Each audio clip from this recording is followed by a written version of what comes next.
బైబిల్లో మొదటి తిమోతికి రాసిన పత్రిక 5వ అధ్యాయం 20వ వచనంలో ఇతరులు భయపడు నిమిత్తము పాపం చేయవారిని అందరి ఎదుట గద్దింపుము అని యాకోబు భక్తుడు రాశాడు.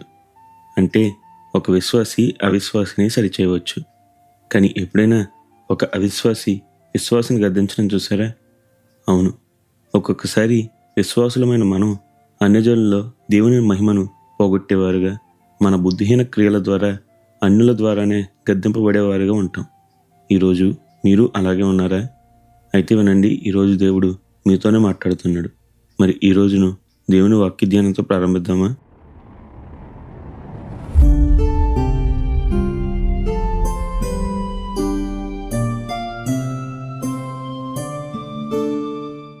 బైబిల్లో అబ్రహామును గురించి రాస్తూ అతడు విశ్వాసులకు తండ్రి అని, దేవుని స్నేహితుడని రాయబడింది. అయితే తెలుసా, ఒక్కసారి అబ్రహాం కూడా తన పొరపాటును బట్టి ఒక అన్యుడిచే గద్దించబడ్డాడు. అవును, ఆదికాండం 20వ అధ్యాయంలో అబ్రహాము గెరారులో ఉన్నప్పుడు తన భార్యను అక్కడి ప్రజలకు భయపడి తన చెల్లెలు అని చెప్పాడు. తాను అబద్ధం చెప్పడమే కాక తన భార్యను అలాగే చెప్పమని ప్రోత్సహించాడు. ఇంకేముంది, ఈ అబద్ధం సౌందర్యవతి అయిన సారాపై ఆ దేశపు రాజు అబీమెలెకు కన్నుపడేలా చేసింది.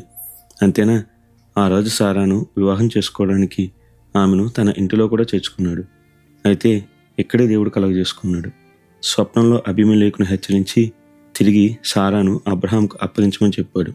అప్పుడు తెలిసింది ఆ రాజుకు అబ్రహాము తనతో అబద్ధం చెప్పాడని. అందుకే ఆదికాండం 20వ అధ్యాయం 8వ వచనంలో అతడు అబ్రహామును పిలిచి అతన్ని గద్దించినట్లు చూడవచ్చు. చూసారా, విశ్వాసులకు తండ్రి అబ్రహాము తన అబద్ధం వలన తనకు మాత్రమే కాక ఇతరులకు గొప్ప పాతకాన్ని తెచ్చుకోబోయాడు. అందుకే జ్ఞాపకం పెట్టుకోండి, మనం క్రైస్తవులం. మనల్ని చూసి ఒకరు దేవుని మహింపరచాలే కానీ మనల్ని బట్టి దేవుని నామాన్ని దూషించకూడదు.